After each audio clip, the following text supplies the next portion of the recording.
Hula semuanya, seperti biasa untuk melanjutkan Tonghua dari Renegade Immortal ataupun Babang Wanglin. Jadi sebelumnya untuk minggu kemarin Mimin tidak buatkan yang namanya spoiler ya, karena ceritanya udah sangatlah panjang dan juga minim sekali yang menonton guys. Jadi ya untuk spoiler Mimin tidak lanjutkan untuk beberapa minggu ini ya. Dan seperti biasa kita review dulu untuk part sebelumnya. Wanglin yang berada di Gunung Terlarang membuat dirinya ini mempelajari formasi terlarang milik dari Su Liqing ataupun Raja Iblis ke-6 ya.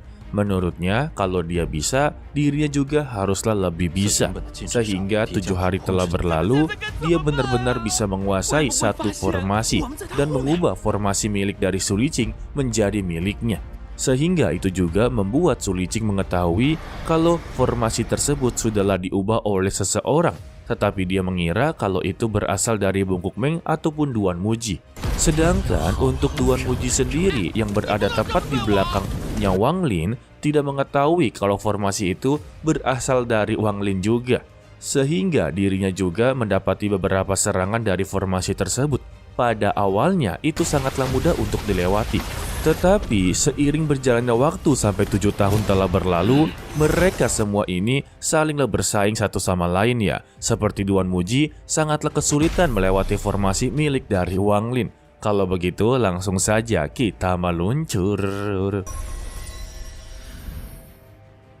Duan Muji yang masih berada di dalam formasi milik dari Wanglin, dia pun langsung mengeluarkan pedang terbangnya dan mengarahkan tepat di depan mata Wanglin dan juga Su Ligou yang membuat Su Ligou sangatlah ketar-ketir. Begitu juga dengan Wanglin yang mengeluarkan keringat dingin. Beruntung saja tiba-tiba pedang terbang tersebut langsung mengarah ke tempat lain ya, dan memperlihatkan pedang yang begitu banyak. Wanglin pun langsung mengambil kesempatan untuk memperlihatkan sebuah jalan untuk maju ke depan ya. Duan Muji yang melihat begitu banyaknya pedang merasa kalau si Raja Iblis ke-6 ini memang benar-benar sangatlah serakah. Lalu Wanglin pun langsung menggerakkan pedang tersebut untuk menyerang ke arah Duan Muji.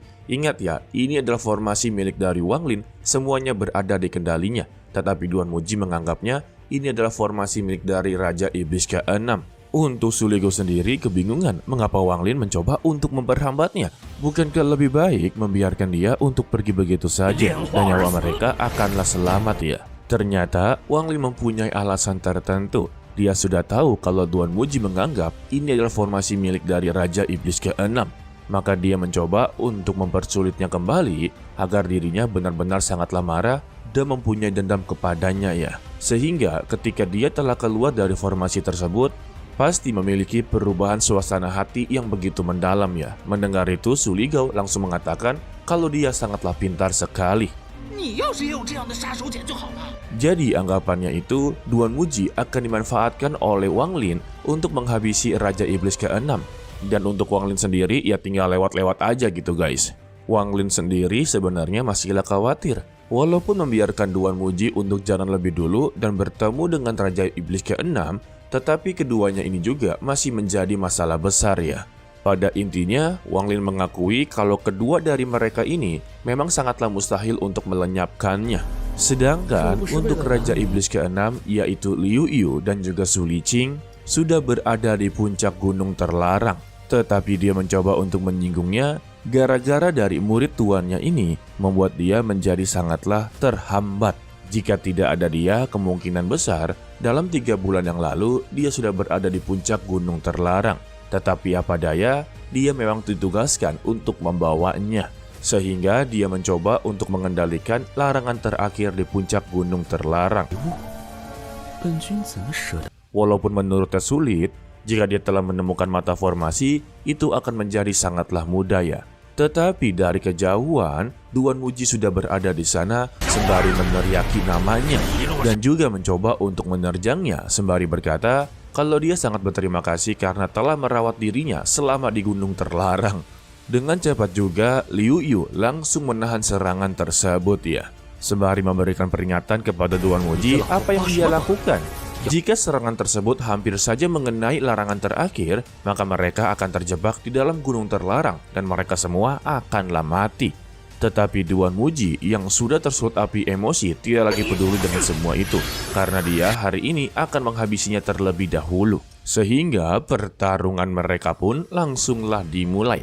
Siapa sangka kalau pedang terbang milik dari Liu berada di dalam tubuhnya Su Liqing.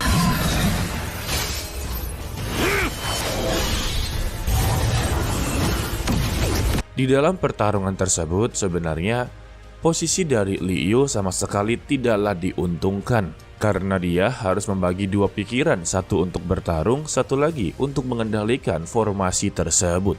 Sedangkan untuk Wang Ling sendiri, dia telah melihat pertarungan mereka berdua dari kejauhan ya. Dan kita pun kembali dalam pertarungan tersebut, mereka berdua selalu berdebat satu sama lain, dan juga Liu malah menyinggung kalau Duan Muji membawa satu orang yang benar-benar tidak berguna ya, yang tak lain adalah Wang Lin itu sendiri. Dan juga dia meminta kepada Duan Muji untuk tidak pernah menyinggung dirinya tentang formasi larangan, karena dia telah belajar formasi terlarang selama 100 tahun hanya untuk memasuki tempat ini ya. Lantas Duan Muji juga tidaklah terima kalau memang dia mempelajari formasi terlarang, mengapa dia menyerang sesama kelompoknya. Karena selama dia di Gunung Terlarang, dirinya menghadapi beberapa formasi larangan milik dari Liu.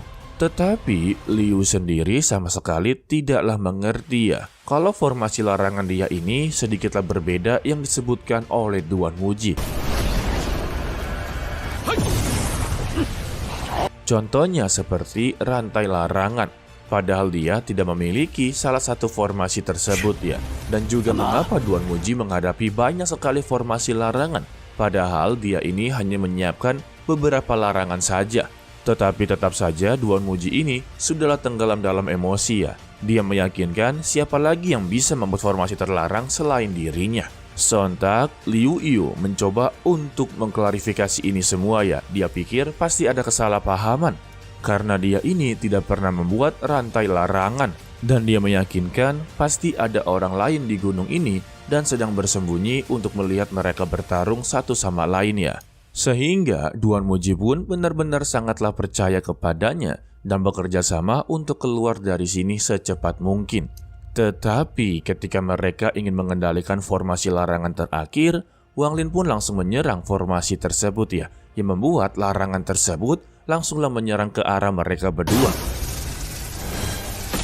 Tetapi dengan semua itu juga, posisi dari Wang Lin dan juga Su Ligao dapat diketahui. Setelah berhasil mengetahui posisi dari Wang Lin, mereka berdua sungguhlah tidak percaya kalau bocah yang mereka remehkan selama ini ternyata telah berhasil membuat formasi larangan yang begitu kuat. Sedangkan untuk Su Ligao, dia pun menjadi begitu panik dan juga ketar-ketir. Namun gara-gara Wang Lin juga, larangan tersebut terus-terusan menyerang mereka, yang membuat mereka harus fokus untuk menghindari serangan tersebut. Tapi apa daya, serangan tersebut sangatlah cepat dan juga begitu banyak, membuat mereka berdua terus-terusan terkena serangan. Sehingga mereka berdua pun memiliki pikiran yang sama, yaitu menghancurkan larangan tingkat kedua. Sehingga mereka pun langsung mengerahkan serangan ke larangan tersebut ya. Dan dampak dari ide tersebut juga, keluarlah beberapa formasi larangan yang mengarah ke mereka.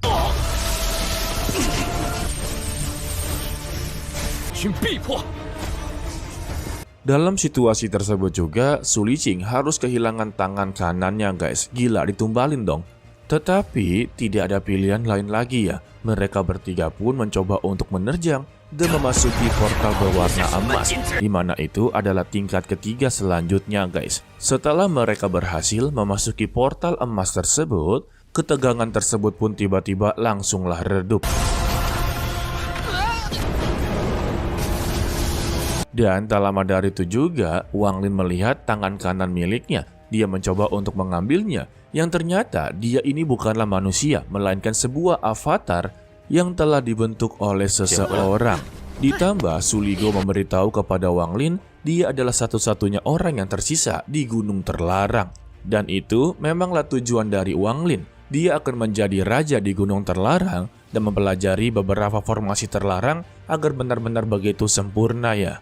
Lantas, dia pun langsung duduk di depan larangan terakhir dan mempelajari semua formasi yang ada di sana. Karena larangan terakhir ini adalah pusat dari semua larangan yang berada di gunung terlarang, guys. Hari demi hari, minggu demi minggu, sampai bertahun-tahun Wang Lin lewati, dan terlihatlah rambut dari Wang Lin langsung berwarna putih secara keseluruhan ya.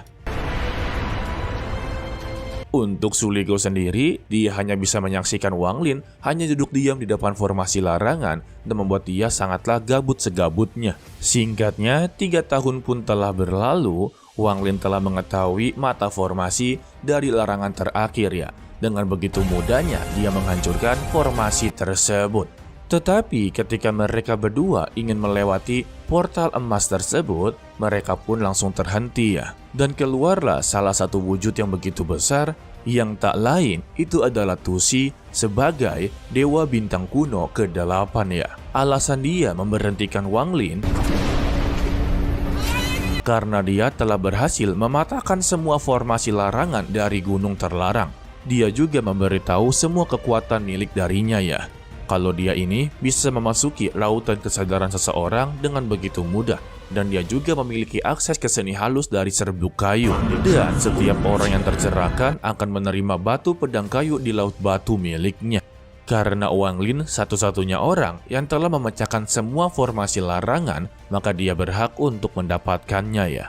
Tusi memberitahu kalau batu pedang kayu ini tidak pernah tercampur dengan planet manapun, di mana batu itu hanya tercampur dengan bintang-bintang di luar angkasa.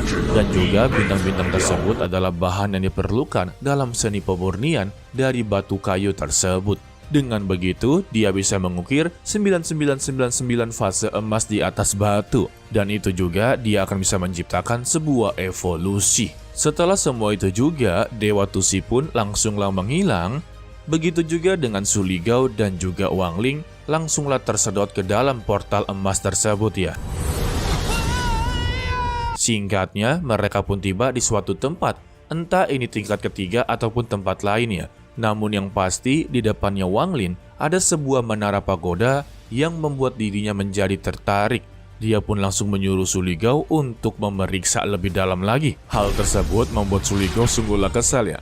Dikarenakan hal-hal yang begitu berbahaya pasti dialah yang akan ditumbalkan. Tetapi mau bagaimana, dia ini hanyalah pelayan dari Wang Lin. Lantas dia pun langsung memasukinya. Tidak berselang lama dari itu juga, Su Lingao memberitahu kalau menara tersebut sangatlah aman. Setibanya di dalam, ternyata ruangan tersebut seperti milik dari seseorang ya. Tepat di hadapannya juga ada sebuah kotak hadiah, tetapi sama sekali tidak ada isinya. Wang Lin menyimpulkan, sepertinya sudah banyak orang yang datang ke sini dan mengambil hadiah tersebut dengan begitu serakah. Tetapi Wang Lin langsung menggunakan akal ilahinya yang langsung menemukan satu harta yang membuat dia benar-benar sangatlah tertarik. Su Lingao yang melihat itu mencoba untuk mengambilnya secara tergesa-gesa, tetapi Wang Lin memintanya untuk berhenti dan jangan menyentuhnya. Karena harta tersebut sungguhlah mencurigakan. Dari sebanyaknya hadiah yang ada, hanya satu ini sajalah yang tidak diambil ya. Dia yakin kalau hadiah tersebut ada larangan yang sangat sulit untuk dipecahkan. Dan benar saja ketika Wang Lin mengeluarkan alam ji-nya, ternyata larangan itu benar adanya. Dan untuk saat ini kemampuan dari Wang Lin untuk membuka larangan tersebut sungguhlah mustahil. Dan jika dia memaksakan itu semua, maka akan memakan waktu bertahun-tahun untuk membuka larangan tersebut. Alhasil, dia pun mencoba untuk mengambilnya dan menyelimuti dengan alam ji ekstrimnya ya. Lalu, tepat di atasnya Wang Lin dan juga Su Lingao ada sebuah portal. Tanpa basa-basi, Su Lingao pun kembali diperintahkan untuk memeriksa portal tersebut sembari diberikan 2 jiwa ya. Tetapi Su Lingao langsung memalingkan wajahnya kalau dia tidak akan terjebak untuk kedua kalinya. Sebab jika dia memakannya, ujung-ujungnya juga bakal dikeluarkan lagi ya. Namun tetap saja dia pun langsung mengambilnya dan melahapnya guys. Ya elah. Selagi Su Lingao mencoba untuk masuk ke dalam, Wang Lin teringat dengan perkataan dari Duan Muji kalau Wang Lin sangatlah berguna di dalam dunia rahasia ini ya. Sebab dia ini memiliki mantra kematian dan itu sangat berguna untuk memecahkan tingkat ketiga. Dan Wang Lin sangat meyakinkan kalau portal di atasnya ini adalah penghalang ketiga yang sangat sulit bagi Raja Iblis ke-6 yang telah diucapkan oleh mereka semua ya. Karena untuk mencapai tingkat ketiga itu sangatlah mustahil dan mereka sama sekali belum pernah memasukinya guys. Lalu Wang Lin pun menyimpulkan dari semua itu, karena mereka semua belum mencapai tingkat ketiga, maka otomatis Wang Lin juga tidak akan bisa. Apalagi ranah dia itu sangatlah berbeda jauh dengan mereka, pasti sangatlah tidak mungkin. Namun, secara tiba-tiba Suligo sama sekali tidak ada jawabannya. Hal tersebut membuat Wang Lin memutuskan untuk masuk ke dalam portal tersebut, yang ternyata ketika dia memasukinya, itu berada di luar angkasa ataupun warisan dewa kuno guys. Dan ini adalah tingkat ketiganya. Bagi yang belum paham dan juga belum ingat, ini adalah tempat Wang Lin ketika dia menjadi jiwa pengembara dan mengambil tubuh dari Ma Liang untuk bangkit kembali ya. Ternyata ucapan dari Duan Muji dan juga Liu itu ada benarnya, karena tingkat ketiga membutuhkan yang namanya mantra kematian. Secara tiba-tiba juga, alam Ji ekstrim milik dari Wang Lin langsunglah aktif guys. Dan Wang Lin pun langsung berkata, ternyata ini adalah tingkat ketiga.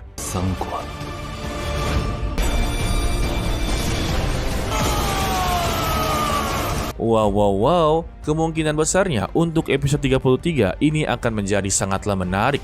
Karena tingkat ketiga itu anggapannya ya seperti kampung halaman dari Wang Lin guys. Dia mendapati kebangkitan, mendapati teman baru seperti jiwa pengembara, dan juga mendapati alam Ji ekstrimnya itu berasal dari sana juga ya. Ya intinya ini adalah wilayah dari Wang Lin sendiri. Kemungkinan besar untuk Duan Muji, Kaisar Kuno, dan juga Liu akan sangatlah kesulitan untuk berada di tingkat ketiga. Namun yang pasti, setiap tingkat larangan memiliki yang namanya rintangan, dan Wang Lin juga haruslah menghadapinya.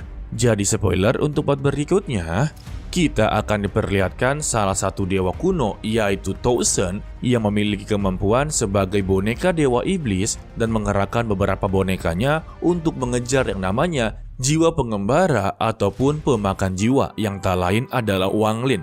Ya kan, ujung-ujungnya Wang Lin akan dicari-cari guys. Oke lah, sepertinya cukup sampai di sini saja dulu untuk video kali ini ya. Mimin ucapkan terima kasih kepada kalian yang telah menonton sampai akhir. Pesan dari Mimin, tetaplah menjadi orang yang baik walaupun itu sangatlah sulit. To be continue, sampai jumpa di video berikutnya. Bye-bye.